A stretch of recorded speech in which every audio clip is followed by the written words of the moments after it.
Alrighty, guys, welcome back to the Left of Str8 Show interviews, the premier podcast that shares the stories of our amazing LGBTQ community and, of course, fantastic straight allies, all from entertainment, foodies, books, music, and advocacy. I'm your host, as always, Scott Fullerton, and let's start talking. Welcome back, friends. Today we're going to meet the Lonely Parrots, an emerging folk pop duo from the San Francisco Bay Area that's making waves with their heartfelt melodies and soul-stirring lyrics. In studio with me are Michael Martinez and Max Embers. Both are accomplished singer-songwriters on their own, but together Lonely Parrots blend catchy tunes with poignant themes of love, loss, growth, and self-discovery. Their music offers a refreshing take on modern folk pop, infusing it with honesty and hope that resonates deeply with their listeners. And whether performing at intimate house shows or larger venues, the duo's harmonious collaborations promises to leave an indelible mark on the music scene. Let's take a look.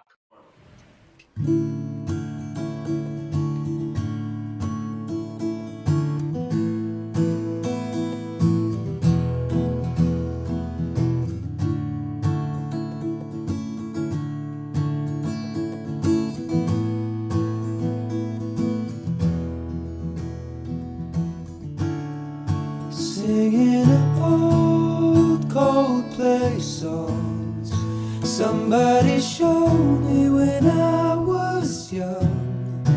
I didn't get them at the time.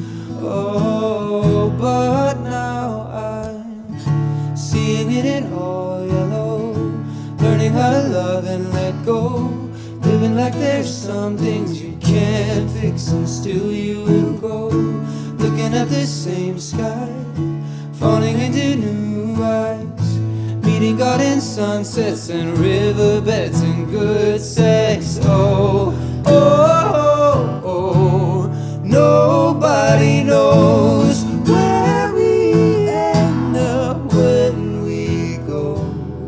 Oh, oh, oh, nobody knows. Uh-huh. Alrighty, guys, we are back. That was the Lonely Parrots with Coldplay. Michael and Max, how are we doing today, man?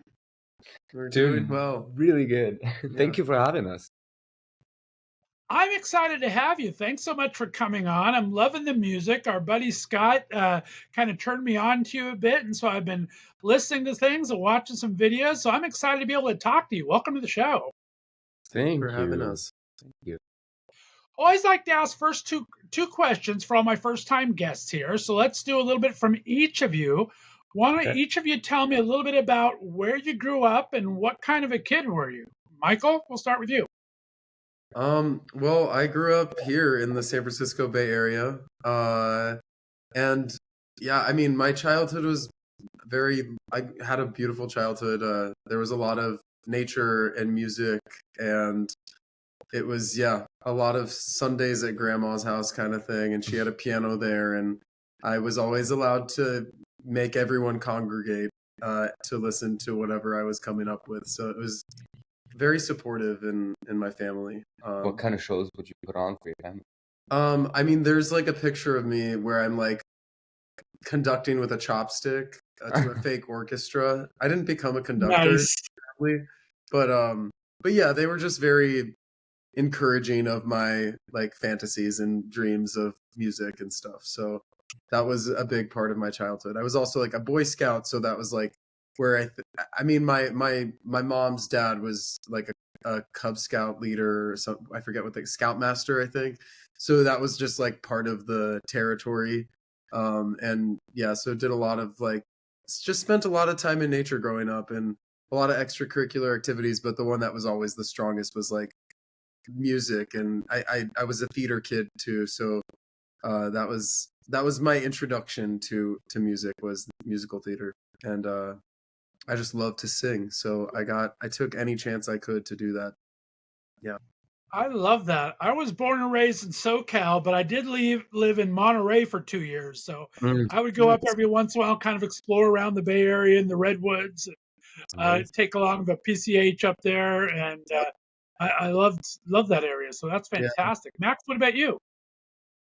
Um, I feel like m- I, as a kid, was wishing that my childhood was that. No, and this is not to say that I didn't also have an incredibly wonderful and beautiful, kind family that I was a part of. But so I'm from Germany originally, born and raised, and I think the town that I'm from is just not super. There's not that much going on in terms of the arts. Like there weren't a ton of opportunities for me to, I guess, showcase my desire to sing and be on stage and stuff. And I think I was like a little bit embarrassed of wanting to do it too, which like now I'm looking back, I'm like, man, I wish I had the guts to, like, put on shows for my family and my friends. But I think at the time I didn't know that I was allowed to want to do all this and pursue all this. And so, like, different from Michael, I think I was kind of growing up with this like longing to be elsewhere and having like I had all this wanderlust as a kid. And where I grew up in Germany, there wasn't a ton of nature, which is something that only as an adult I realized, wow, that's partly what I've been missing my whole life.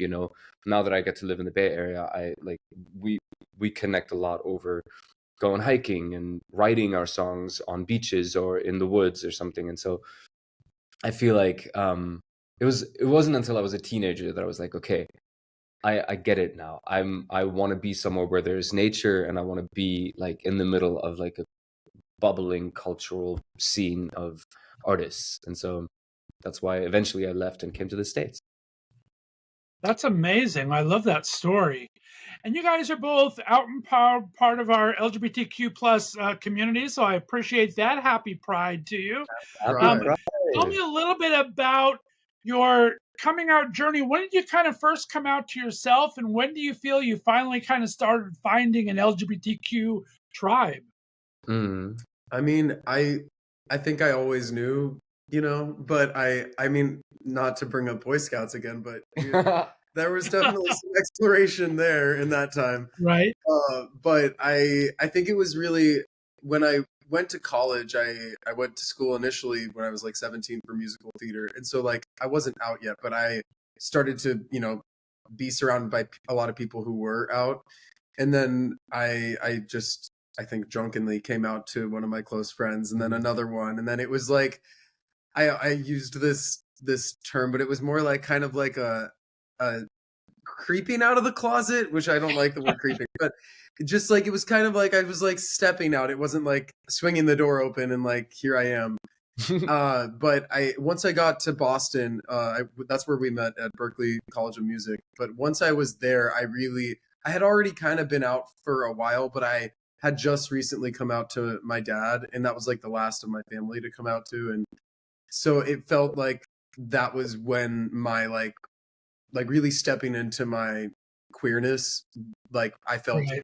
really okay and safe to do that. And then also just like again being in a setting where there's just a lot of people who are themselves and like excited to express themselves because they're not in their hometowns and like maybe surrounded by their families, whether or not they're supportive of who they are. I think it's just like liberating to be free, and to have like almost like a clean slate so you can kind of just like be like, yeah, this is who I am, and be really proud about it. That's awesome. What about you, Max? I mean, I definitely relate to what you just said, Michael, in terms of when I came from Germany to the United States, and went to Berklee College of Music, surrounded by like 4,000 other musicians, a lot of which were like very queer and colorful and very much themselves unapologetically. That was super inspiring. I was not out when I first got to Berklee. So I think like throughout my childhood in Germany and my youth in Germany, I was not only a closeted artist, I was also closeted queer.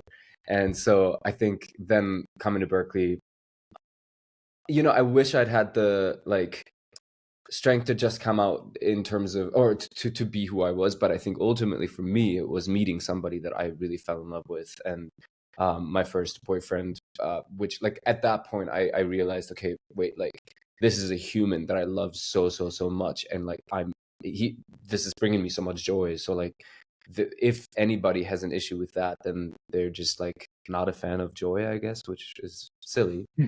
And so that really like allowed me to lean into it and come up. That's awesome, though.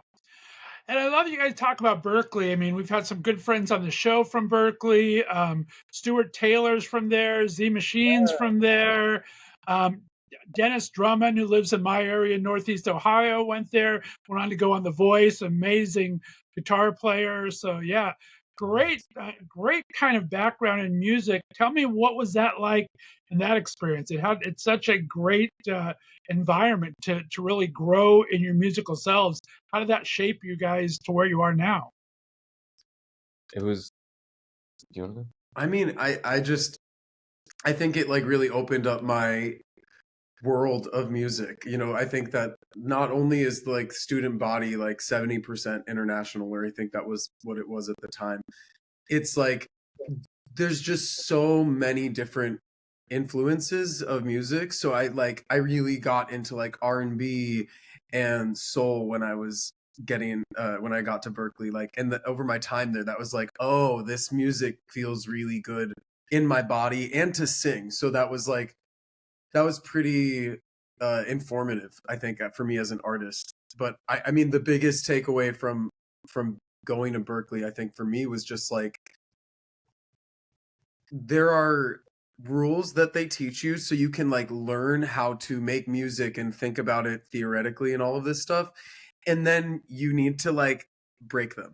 So like it's like great to have your toolkit of like ways to write songs or like how to analyze them, but then it's also totally up to you as an artist to just like say, no, I'm not doing that, and this is what I'm going to do to serve the song or whatever you're creating. And so I think it's like, it's just, yeah, it's super helpful to have your toolkit, and that's what they teach you. And then also they teach you, some teachers will be like, great, now you do what you want and like have these resources. So yeah, I mean that, and like obviously the friends and the network and the community there, it's like that is the biggest I guess benefit of going to that school.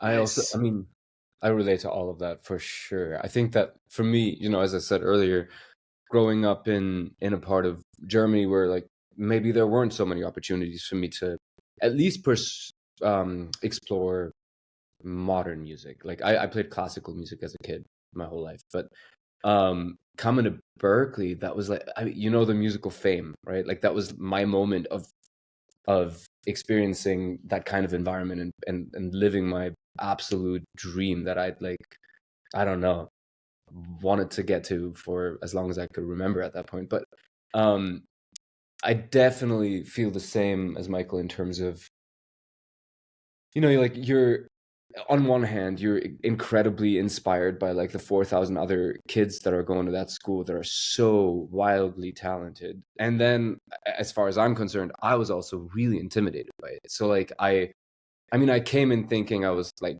super great and I thought I had all these amazing songs. And then you meet all these other people who are incredible at jazz, at songwriting, at like film scoring, all these things. And for me, it was like, it took me on this roller coaster of thinking, wait, maybe I do want to be like a pop writer for other people and just do top 40 hits.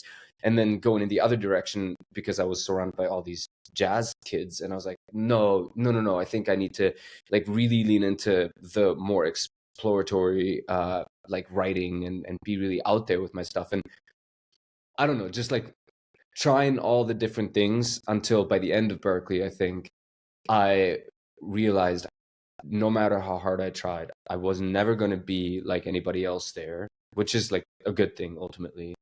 And I think the beauty of it all is that like, you know, everybody can shine precisely because they're different from what everybody else is doing. So I think that's where the journey, I think, ideally takes you in the end. Gotcha. We all have those big fish in a little pond kind of moments in our own communities that all of a sudden you're getting with these other creative people. It's like, okay, I'm good, but wow, there's a lot of good people out there, right? It's a little crazy what you find when you finally get in a community of your peers. So I understand exactly what you're talking about. Now, you guys have both had some great success on your own. You've done a lot of your own projects, doing different things. When did Lonely Parrots start forming together, and when did you think we want to make this kind of a go between the two of you? I mean, there is a song that we play on tour that is kind of like our origin story, but because it really started with something that Max saw, I'm going to let him tell it. I think just to give a little bit of context, after Berkeley, Michael and I both lived in Los Angeles for like, I mean, overlapping, but at somewhat different times. And then eventually Michael moved back home to San Francisco, and I kind of left LA after 4.5 years and became a nomad. And I lived nomadically for a year and a half. And in that year and a half, Michael offered to me that if ever, whenever I wanted to pass through San Francisco, I could stay with him, which I very much wanted to, and so I took him up on it. And one of the times that I was staying here, and in this very room that we're in right now, I was looking out of the window, and there's these power lines that are hanging above the backyard. And I look out the window and I see this like flock of wild parrots sitting on the power line, which for me, granted, I'm from Germany, so that's like a really exotic thing to see. And so I took out my phone, started videoing it. But they go all over San Francisco. So there's like, I don't know if you've seen them, but there's like a flock of parrots that kind of goes to different hilltops over the city and just like they go to chill. Yeah. I've never got to see them. I've heard about it, but yeah, that's awesome. They're amazing. They just got voted the animal of the city, actually. Like they beat out the Nice. sea lions, which I think is It's a big pretty deal. incredible because the sea lions are bigger. I like more people know about them, I would assume. But they're both loud animals, so like that kind of checks out. I mean, yeah, I didn't at the time. I didn't know that they were gonna come back and frequent our backyard. Like, I don't know, almost every day, every Yeah. other day.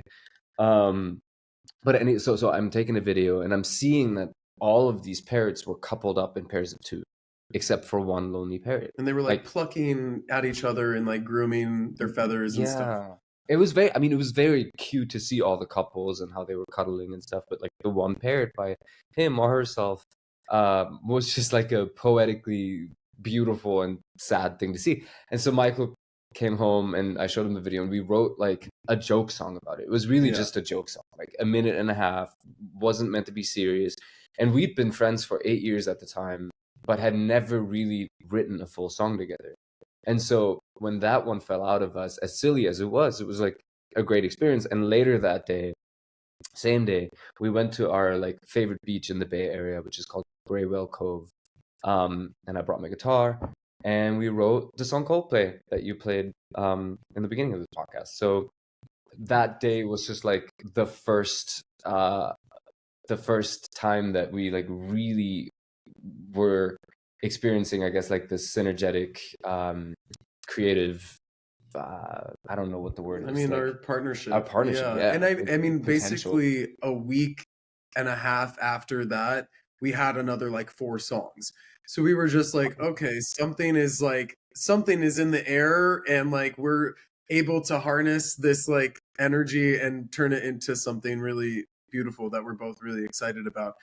And so when we were like, we did a retreat in Idlewild like a month or even less, maybe a couple weeks after we had these songs, and we wrote a couple more and we were thinking about the name and it just like made sense to call ourselves the Lonely Parrots. And then like the more that we really thought about it, we were like, and also like we're 2 lonely parrots who found each other, and like parrots themselves are like these really talkative, colorful creatures. And I loved it, and I think we both were just like, yeah, this feels right. I mean, also now it's been fun like going on tour and kind of like meeting all these incredible people, right? Like people who come out to see us at house shows or something, a lot of these people have never heard us, and then like they come to our shows, and I think a lot of them have a great experience, and by the end of it, it kind of feels like they're part of our flock, if you will. So, and also he's wearing our merch that we designed, and these are actually what the parrots look like, a little bit,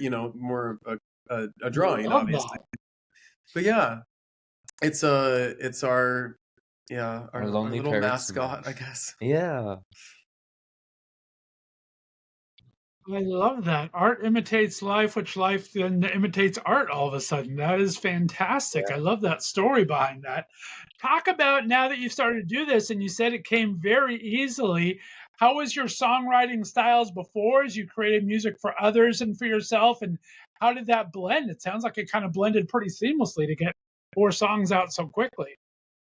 Yeah. I mean, I think that like for me, like I mentioned at Berkeley, I started to be more exposed and absorbed in like R&B and so there was a lot of influence from that genre in the way that I would write moving forward, but I think also like just growing up adoring musical theater, I really love how those songs in musicals and also like pop songs, really good pop songs I think do this as well, but they like build to some sort of like climactic point, especially within the songwriting and the vocals. So like I try for that anytime that I write, regardless of like who I'm writing for or with. It just feels like I want to write stream of consciousness, and I want to also like create like a painting, I guess, like that you can kind of like live in for 3 minutes. Um, but yeah, that was always my way of writing, and not that I don't know if like lyrics or music ever are like there's one or the other first. It's like usually at the same time, but generally that's how it goes for me, by myself at least. Yeah. I mean, okay, so you're saying you kind of had more like or a lot of your roots were in R&B and I mean, I think that like pop my and roots musical theater, are very much like in storytelling because of like musical theater. theater. Yeah. um Are you still there? Yeah, I'm listening. Yeah, I Oh, got you. perfect. Sorry, it's saying No, trying to I like the way that you say that. That's okay. Go ahead. Finish up what you were saying there. I'll edit it pretty. I mean, I was just thinking, so you were just talking about your roots. I think at the time that we started writing, I'd been exploring very much um folksy, like singer-songwriter music. And my music was leaning very like organic, earthy, like guitar based. So I think it was an interesting moment when our two genres kind of like came together. I don't know. I feel like all of our, not all of them, but like a lot of our songs have like fairly universal messages.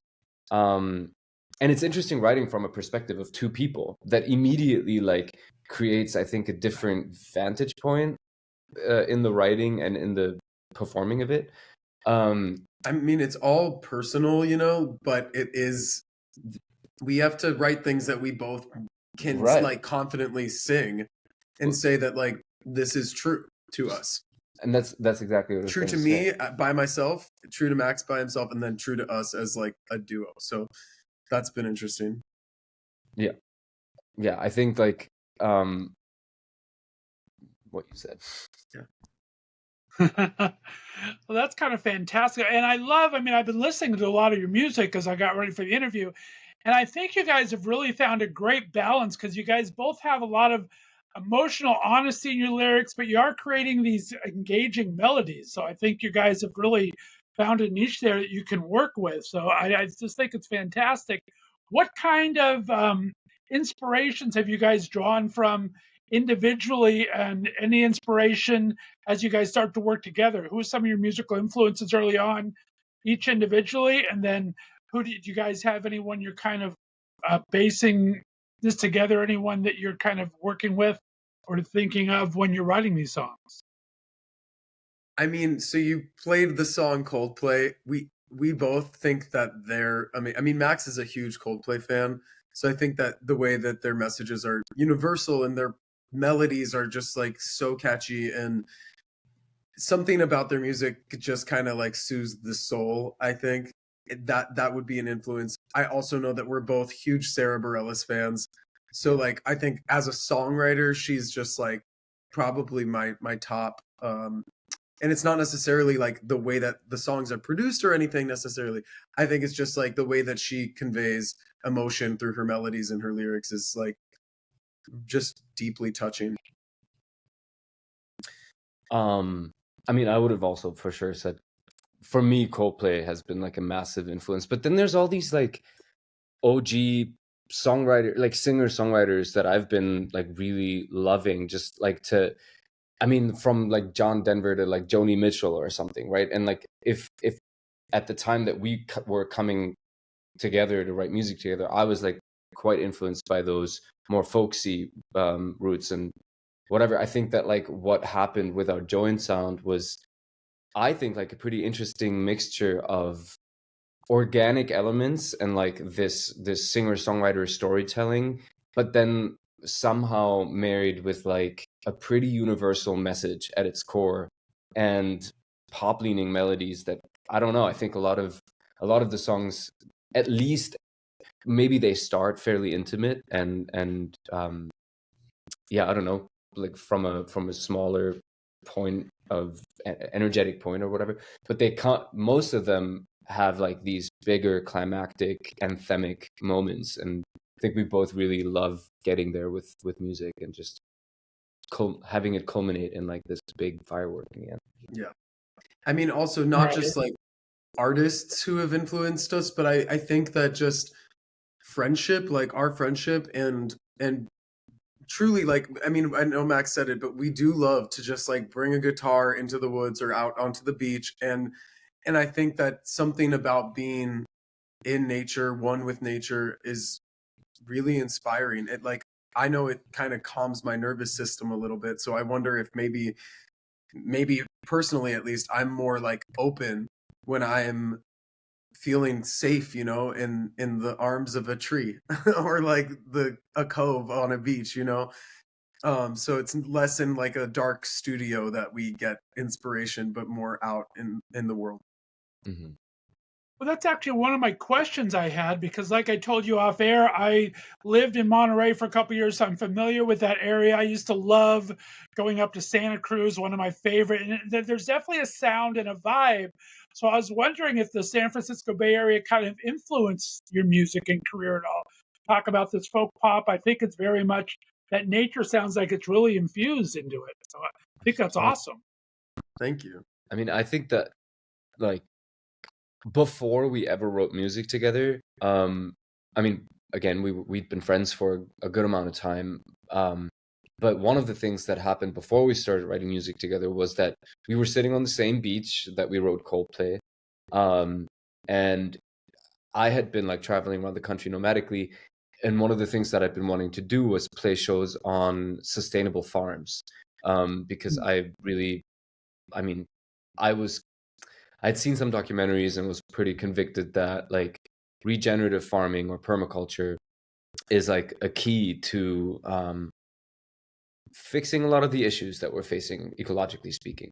And so when we were like kind of talking about this, again, like there was so much synergy and so many ideas. And This actually happened like exactly 2 years ago, as of, I want to say yesterday, because I think it was like the 19th or 20th of June, 2022. Anyway, sorry. I was just like, happy anniversary, more. yeah, so I mean, it kind of like led to the idea of having a concert series on regenerative farms and calling it like Music on Regenerative Farms, Morph, with the intention of not only like us playing those shows, but having artists all over the world play shows in those places to bring people there and have them understand kind of like where their food comes from and enjoying music in a beautiful setting. And all that to say that like we were already like really connected in the sense that we love nature, and we knew we wanted to dedicate like at least part of our musical careers to that. And so then when I think when writing came around, it was like a very organic, no pun intended, but organic, natural step to do that out and about in nature, in forests, on the beach, wherever. And I think 100% the Bay Area, as far as I'm concerned, is like one of the most beautiful places in the world. And like a lot of diverse nature, you know, insane. and very accessible to, like, if even if we didn't have a car, we could easily get into like some thick nature, you know, and that's really a privilege, I think, one of the many about living in the Bay. Yeah. Yeah. And so I would say that heavily influences like the sound of our music and for sure the message of it, because I think I speak for both of us when I say that like nature is like our spirit, my spirituality anyway. Like that's where I find peace. Yeah. I think that also in Coldplay, like there's a line about meeting God in sunsets, and there was like leading up to writing that song, which is our first real like full song that we wrote together. We would just, and we still do, try to catch as many sunsets as we can, because it's like such a gift that we get this like beautiful spectacle on a daily basis. But yeah, I would always kind of just joke around like, there's God again, because it's just it's holy to see something so incredible. And so that was kind of like already there, and then we got to the beach, and then the song just kind of Fell out of us. Yeah. It's fantastic. I think you guys stole my notes, because that was my next thing, was the Morph Initiative. It has its own social media handle and everything. So I think that's awesome. And you got a tour coming up for that as well, right? Yeah, we just got back from like a 6-week tour, a cross country tour. We actually ended in Monterey. That was our last show. And our Nice. first time playing in Monterey, and it was honestly beautiful. Wendy Kirby Music Studio, it was where we ended the tour. And it was mostly house shows actually on this last tour. But last fall we did a Pacific Northwest tour, and we did a few farm shows, and we did like one with the Beacon Food Forest in Seattle, which is just like an urban community garden. And I think like anybody who even just like walks through is allowed to harvest food that is ready to eat. It's a pretty incredible community. And then there was also Lost Valley Education Center, which is like a intentional living community that also has like regenerative practices. And it was really, really incredible. And so, yeah, we are actually, I mean, I guess we haven't really announced it yet, but this can be it. But we are planning another tour for August through November. And we're definitely hoping to play some farm shows, 100%. and bring out some other artists to do them with us. We'll see. I'm hopeful. I also think like back one step backtracking, but like another thing about the Bay Area is that it is this like pretty progressive place where a lot of people are kind of into the idea of like sustainable farming. So this having this as a home base is pretty great, because there's like one of the, I don't know, regenerative superstar farms, as some of them call them sometimes, is like Piscinus Ranch, which is pretty close to Monterey actually, and we've played there a bunch of times. There's so many really cool regenerative farms in the Sacramento area and everything. So it's really nice to be based here and have all these cool places to go to and play music. Yeah. I love that. Yeah, because like I said, when I lived in Monterey, I learned a lot about the agriculture there, because there's so many great things around, from Gilroy and Hollister and all those places with the broccoli, and then you learn about the almonds and how much water that takes up. It's the opposite end of the spectrum. So there's so much to learn, and I love that you guys are taking this knowledge and really bringing it back to the people and infusing it with your music. So that is absolutely amazing. We'll talk about, now you work separately. Now you're bringing this together. Have we had anything where we've had any disagreements, and how do you get by any disagreements on it? Yeah, we are humans, and we're both creatives with very strong opinions and ideas, and we definitely butt heads sometimes. I don't know that like it's in the writing process. Like I think in production maybe we I mean, I we think have we've had more moments in writing too, but less where it's like heated, I would say. I think the heated moments come more in production, and Max is very much like the engineer as well. When we're everything we're doing is self-produced, so we're not like we are the whole team right now. But he's at the computer, and I'll have a lot of ideas sometimes, and I'm like, okay, great, now try this. And he's like, I'm still working on the one that you just offered me like 1 minute ago. Wait a second, write it down or something. So I think that's where I would like to apologize. I'm sorry. Oh, it's all It's a good. lot at once.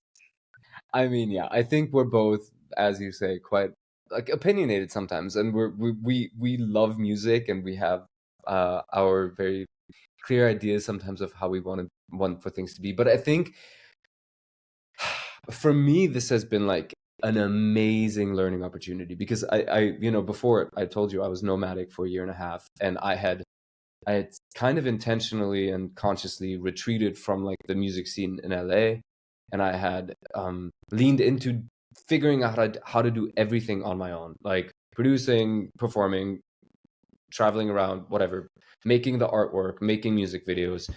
And that was like very, very valuable, and I'm glad that I went through that phase. But I think that in the I like long term of my life, do I really want to do my career all on my own, and until I'm done? Probably not. Like, I want to share these experiences with somebody, and I think it was really wonderful and challenging to figure out how to do it with somebody who is so incredibly talented and also as opinionated as I am.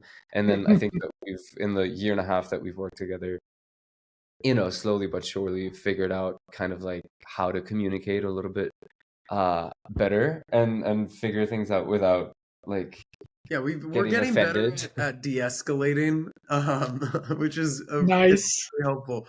But I mean, I think that just as two creative people with strong opinions making music together, it will continue to happen. But I think, yeah, Yeah.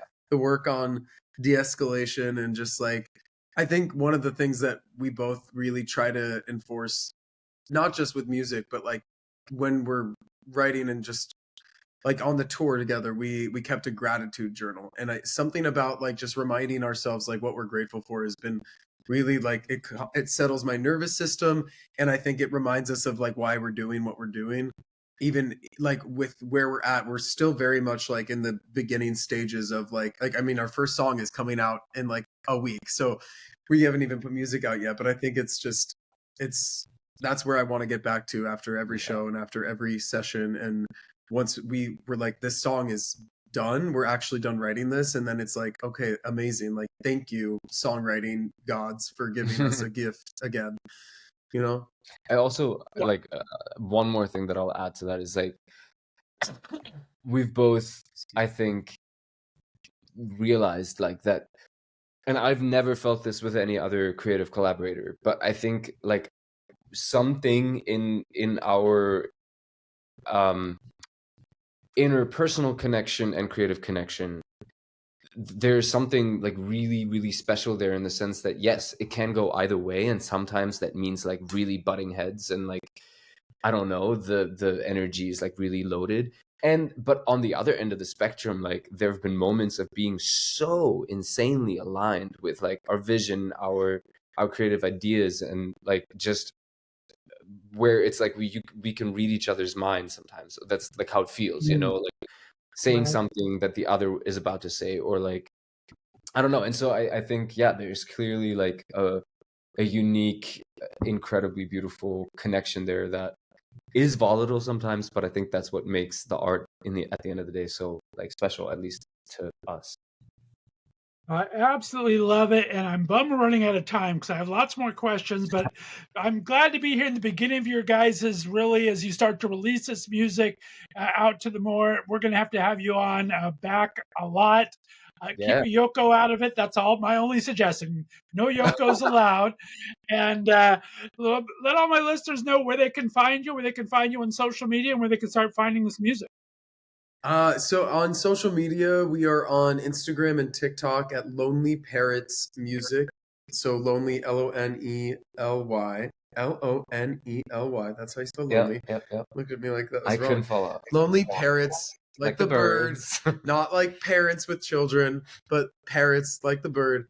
And then music. So that's our social media, is Lonely Parrots Music.